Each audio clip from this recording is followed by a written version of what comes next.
Did you know that, according to a study published in October of 2023 and distributed to EU MDR designated notified bodies by the European Commission, only 30% of companies seeking MDR certification successfully obtained it?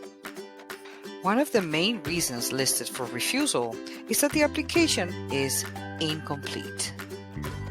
The best way to increase the chances that your application for certification is successful is by empowering your team with knowledge so they are able to fully understand and implement the requirements of the EU MDR 2017-745. We have developed two specialized courses to address this. The first one, the EU MDR 101 course, is targeted for all your medical device company employees as it provides an introduction, overview, and an implementation process of the EU MDR. The second one, the EU MDR 201 course, is targeted for your top management team and your SMEs.